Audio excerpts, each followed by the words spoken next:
Hello students, आज के lecture में हम लोग बात करेंगे general properties of D block elements के पार्ट 4 की। आज जिस प्रॉपर्टी को हम लोग ले रहे हैं वो है आपकी 6th property, magnetic properties of D block elements.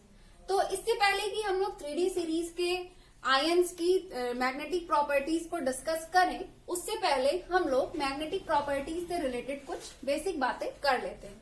देखिए, जैसा कि हमें पहले से पता है, मैग्नेटिक प्रॉपर्टीज के आधार पर जो सब्सटेंसेस होते हैं कितने टाइप्स के होते हैं? आपके 2 टाइप्स के होते हैं। एक होता है आपका पैरामैग्नेटिक सब्सटेंसेस और दूसरा होता है आपका डायामैग्नेटिक सब्सटेंसेस।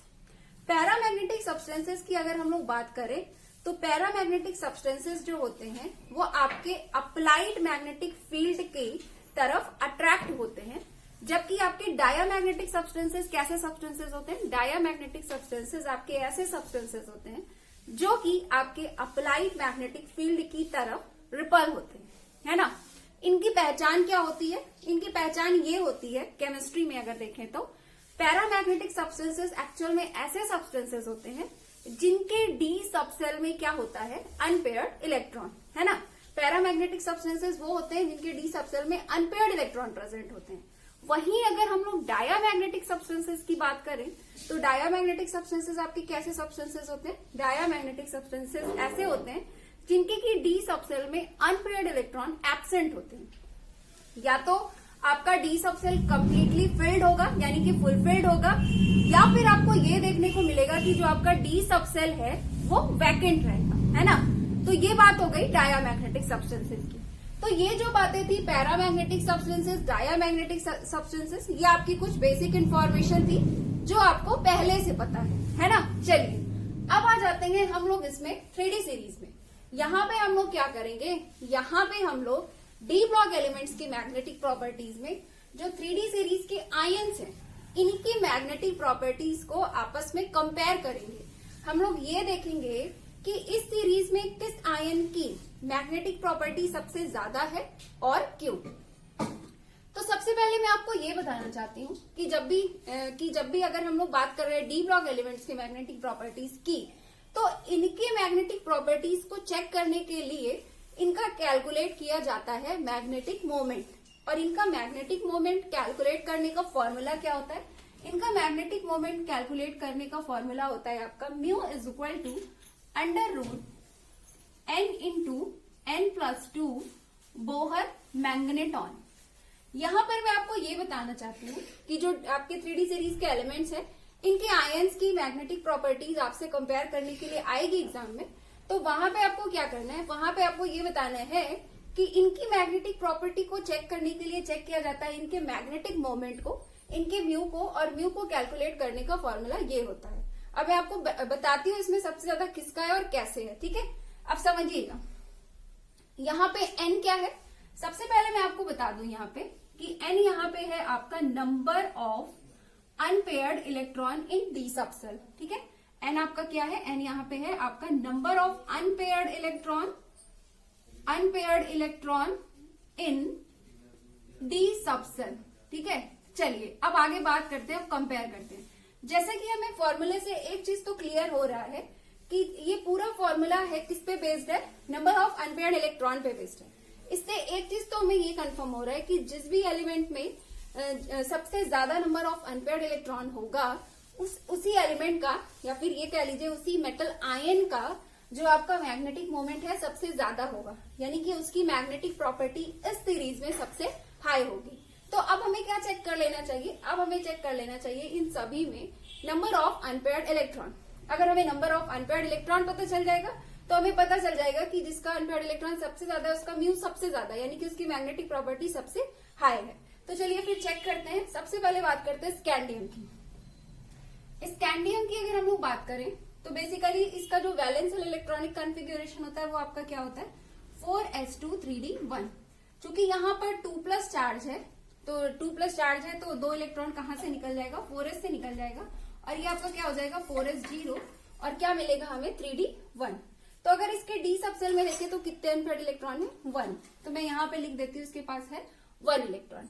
अब अगर मान लीजिए हम टाइटेनियम का लिखें तो टाइटेनियम का क्या हो जाएगा? यहाँ पे भी 2+ चार्ज है, तो 4s तो 0 ही रहेगा, 3d 2 हो जाएगा, यानी कि इसमें 2 अनपेयर्ड इलेक्ट्रॉन है। अगर हम वैनेडियम का चेक करें तो क्या हो जाएगा, वैनेडियम 2+ का मतलब वैनेडियम 2+ का चेक करें तो क्या हो जाएगा 4s0 3d3। इस पे कितने अनपेयर्ड इलेक्ट्रॉन हो गए 3d3 है, 3 अनपेयर्ड इलेक्ट्रॉन।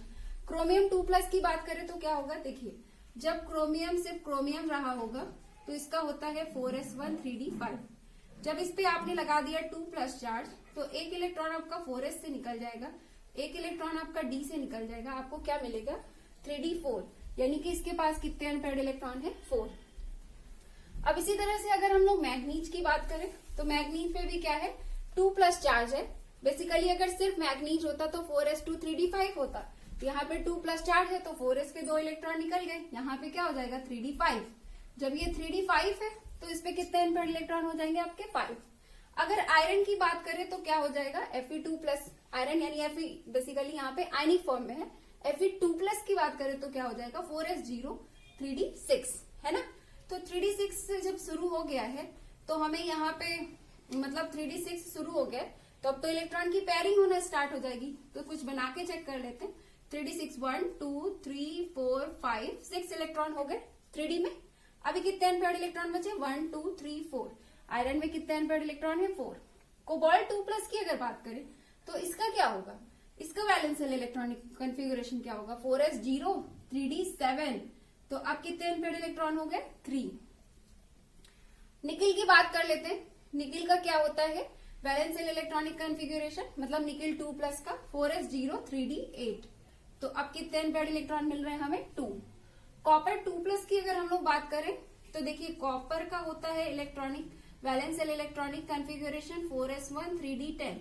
अभी यहाँ पे 2+ चार्ज है तो 1 इलेक्ट्रॉन आपका 4s से निकल जाएगा, 1 इलेक्ट्रॉन आपका 3d से निकल जाएगा, तो ये हो जाएगा आपका 3d9। तो 3d9 यहाँ पे फिल करें तो कुछ इस तरह से फिल होगा। तो अभी यहाँ पे कितने अनपेयर्ड इलेक्ट्रॉन हमें मिल रहे हैं 1 अनपेयर्ड इलेक्ट्रॉन। और वहीं जिंक 2+ की बात करें तो Zn2+ में वैलेंशियल इलेक्ट्रॉनिक कॉन्फ़िगरेशन होता है 4s0 3d10। तो 3d10 होता है तो यहाँ पे 3d10 तो कुछ इस तरह से हो जाएगा। तो इस पे तो कोई अनपेयर्ड इलेक्ट्रॉन नहीं है। अब जब यहाँ कोई अनपेयर्ड इलेक्ट्रॉन नहीं है तो मैं यहाँ पे अनपेयर्ड इलेक्ट्रॉन में 0 लिख देती हूँ, ठीक है। अब देखिए चेक करिए यहाँ पे सबसे ज्यादा अनपेयर्ड इलेक्ट्रॉन किस में है, मैग्नीज में है ना। सबसे ज्यादा अनपेयर्ड इलेक्ट्रॉन किस में है, मैग्नीज में है। तो इसका मतलब ये हुआ कि जो यहाँ पे सबसे ज्यादा मैग्नेटिक मोमेंट किसका होगा, मैग्नीज का होगा। यानी कि सबसे अच्छा अगर यहाँ पे मैग्नेटिक प्रॉपर्टी शो कर रहा है, जिसकी मैग्नेटिक प्रॉपर्टी सबसे हाई है in this series 3D series, वो आपका कौन सा है, मैग्नीज। और सबसे कम मैग्नेटिक मोमेंट किसका होगा, जिंक का होगा, ठीक है। तो ये बात हो गई। तो बेसिकली जो आपको यहाँ से कॉन्सेप्ट पढ़ना था वो यही था कि पैरामैग्नेटिज्म एंड डायामैग्नेटिज्म क्या होता है। और दूसरा कॉन्सेप्ट आपको ये पढ़ना था कि अगर हम लोग 3D सीरीज में मैग्नेटिक प्रॉपर्टीज को कंपेयर करें तो कंपेयर करने का तरीका क्या है। कंपेयर करने का तरीका है आपका इसका मैग्नेटिक मोमेंट कैलकुलेट करना। और मैग्नेटिक मोमेंट आप लोग कैसे कैलकुलेट करेंगे, नंबर ऑफ अनपेयर्ड इलेक्ट्रॉन को चेक करके, ठीक है। अब मैं आपको यहाँ से देखिए कॉन्सेप्ट तो आपका क्लियर हो गया, 2 ही कॉन्सेप्ट थे यहाँ पे। अब मैं आपको ये बता देती हूँ कि यहाँ से एग्जाम में क्वेश्चन किस तरह के बनते हैं, ठीक है। दो टाइप के क्वेश्चन बन सकते हैं। मैं आपको दोनों तरह के क्वेश्चंस बता देती हूँ। देखिए पहले हम लोग फर्स्ट टाइप के क्वेश्चन की बात कर लेते हैं। एक तरीका यहाँ से ये होता है क्वेश्चन बनने का कि एक तरीका ये होता है कि आपको कुछ इस तरह से आयंस दे दिए जाएंगे एग्जाम में और आपसे पूछ लिया जाएगा कि ये जो सब्सटेंसेस दिए गए हैं, मतलब ये जो आपको मेटल आयंस दिए गए हैं, इसमें से कौन सा डायामैग्नेटिक है और कौन सा पैरामैग्नेटिक है। आपको यहाँ पे इसको छांट करके बताना है, ठीक है।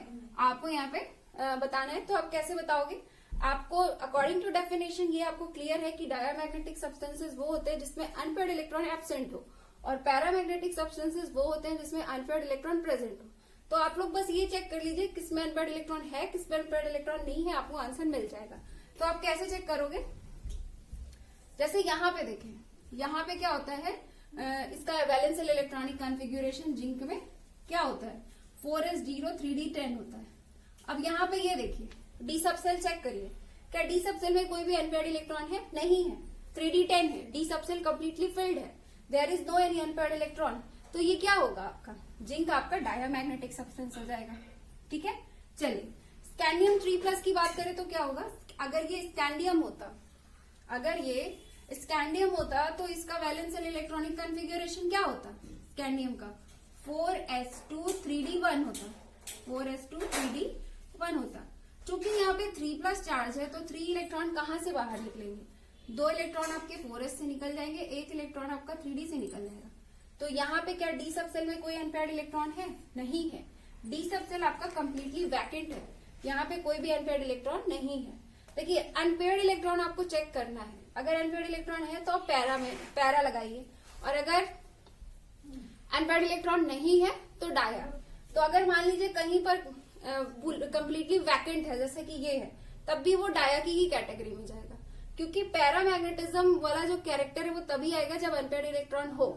अगर इलेक्ट्रॉन नहीं है या कंप्लीटली फुलफिल्ड है तो उस कंडीशन में वो डाया का ही बिहेवियर शो करेगा। दिस मीन्स कि वो जो अप्लाइड मैग्नेटिक फील्ड है उसकी तरफ से रिपल होगा। ठीक है, तो स्कैंडियम 3+ किस कैटेगरी में चला जाएगा? आपका डायामैग्नेटिक में।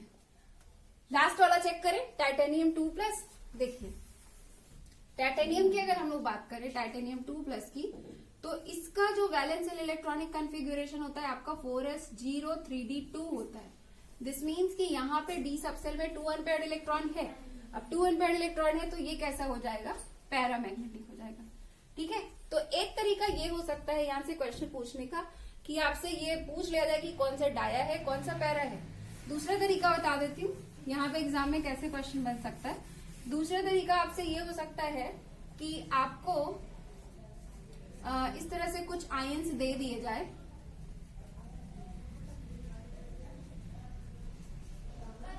और आपसे ये पूछा जाए कि इसमें सबसे ज्यादा मैग्नेटिक मोमेंट किसका है, मतलब किसका मैग्नेटिक मोमेंट सबसे हाई है, या फिर आपसे ये पूछा जाए कि किसमें पैरामैग्नेटिज्म सबसे हाई है।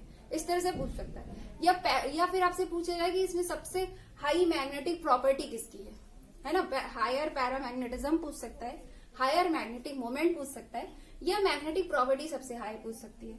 तो आप कैसे बताओगे? आपको कुछ नहीं करना है, number of unpaired electron check करना है।